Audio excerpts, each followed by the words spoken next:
জগদ্দলের বিধায়ক আর অর্জুন সিং সাংসদ, তাদের দ্বন্দ্ব কিছুতেই মেটানো যাচ্ছে না।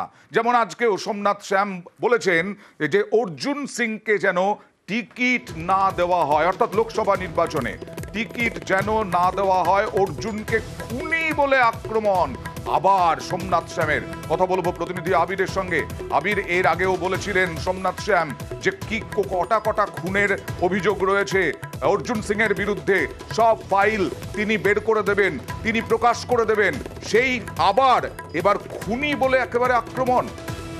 এবারে শুধু একা সোমনাথ শ্যাম না, তার সঙ্গে যোগ দিয়েছেন হচ্ছে শুভ, যিনি বীজপুরের যিনি বিধায়ক, তিনিও যোগ দিয়েছেন।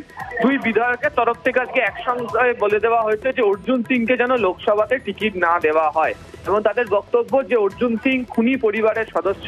এক্ষেত্রে দাঁড়িয়ে তারা বলছেন যে ভিকি যাদব খুনের ঘটনায় অর্জুন সিং এর ভাইপো তিনি জড়িত রয়েছেন, তিনি গ্রেপ্তার হয়েছেন। একই সঙ্গে অর্জুন সিং এর বিরুদ্ধে একাধিক খুনের মামলার চার্জশিট রয়েছে, তিনিও বিভিন্ন ঘটনাতে অভিযুক্ত হয়ে রয়েছেন।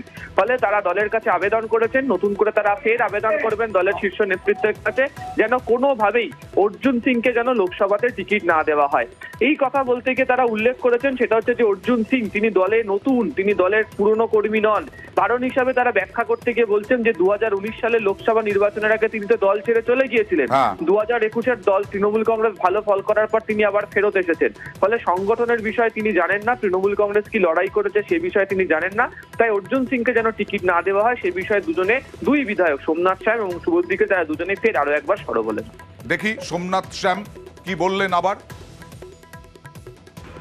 দলের কাছে আবেদন রাখবো, দলের উচ্চ নেতৃত্বর কাছে, যে খুনি বা খুনি পরিবারদের কোনো মতেই যেন দলে না রাখা হয় আর তাদের যেন কোনো টিকিট দেওয়া না হয়। এটা আমার ব্যক্তিগত আবেদন দলের কাছে। অর্জুন সিং কি খুনির পরিবার? 100 বার তার ভাইপো তো এখন জেলে রয়েছে ভিকি যাদবের খুনে, এবং এর আগেও অনেকগুলো খুনের মামলায় চার্জশিট আছে অর্জুন সিংয়েরও বিরুদ্ধে। তো এই ধরনের যার বিরুদ্ধে চার্জশিট করা আছে তাদের কি করে দলে রাখা হতে পারে, তারা কি করে দলের কোনো নেতৃত্ব দিতে পারে, এটা নিয়েও তো আমার প্রতিবাদ আছে।